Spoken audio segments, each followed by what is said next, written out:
Hi, it's Pastor Paul L. Anderson here at the Fountain of Raleigh Fellowship, where we believe God's blessings never stop flowing.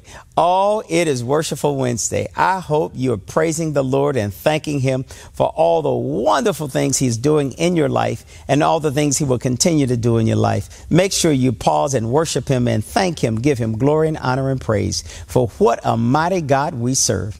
And He does great and wonderful things in our lives. Today, look with me at Matthew's Gospel, the 12th chapter, verses 1 through 8. Today, I want to talk to you a little bit about where Jesus finds himself with this encounter with the Pharisees and with his disciples about the Sabbath. You know, we have to all remind ourselves that Sabbath was made for man.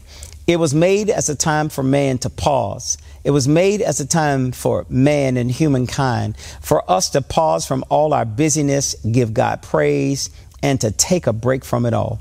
Well, they began to address Jesus and his disciples about them not honoring the Sabbath. And Jesus reminds them, well, let's look back and let's see what has happened. As Jesus is walking with his disciples through the grain field, they begin to break off some head of grains and they start eating it as they're making their way, because the disciples realized that they were a little bit hungry. They needed a snack. Now, as Jesus does this, there were those who were the Pharisees. They protested. They said, oh, my gracious, look at you and your disciples. You're breaking the law. You're harvesting grain on the Sabbath. Jesus reminds them, well, let's talk about your great patriarch. Let's talk about David. When David and his companions were hungry, they found themselves that they went into the house of God. They broke the law by eating the sacred loaves and bread that was only for the priests. And then not only did they eat it, you'll find out that that meant they broke the law of the Sabbath. I tell you that even though you have a Sabbath, and even though they went into the temple and ate this, but guess what? God did not judge them, because God gave them a pass. God forgives us.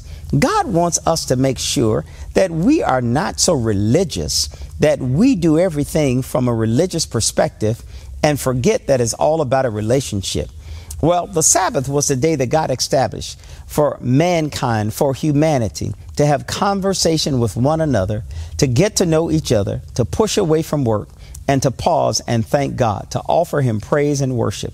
You know, sometimes people become so religious, sometimes people become so ritualistic that they put more principle into their ritual more so than they do their worship. You know, the Bible tells us that God wants us to love Him and to obey Him because He prefers that over sacrifice. You know, too oftentimes we want to follow the law to the letter.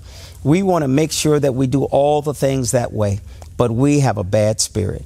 You know, we must remind ourselves that God wants us to know that the Sabbath was made for man to pause, for us to worship, for us to thank God for what He's done for us, and to treat each other with love and to get to know each other better. The Pharisees in this text, they were trying to catch Jesus doing something wrong, but Jesus catches them because He reminds them that you're saying what you're saying from the wrong motivation. My brothers and sisters, let's make sure that we always have the motivation from God to live for Him, to serve Him, and to make sure that we improve not only our lives, but the lives of those around us. Today, I want to remind you that you are exceedingly and abundantly blessed, and God has a great blessing in store for you. In this year of 2023, it will be bigger and better than you ever thought it would be. And take the Lord with you everywhere you go. And I'll see you again on tomorrow. To sow a seed to the Fountain of Raleigh Fellowship, visit our newly redesigned website, thefountainofraleigh.org, and select Sow a Seed from the homepage. Also, giving has been made easier with the new Fountain of Raleigh app, available now in the Apple App Store and Google Play Store.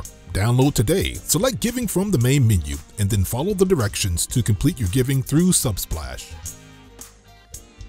Thank you so very much for all of your gifts and donations that you've given to the Fountain of Raleigh Fellowship. We thank you for what you've done in the past, what you're currently doing, and what you will do in the future. Your gifts and donations helps us to spread the gospel of Jesus Christ, not only locally, but throughout the world.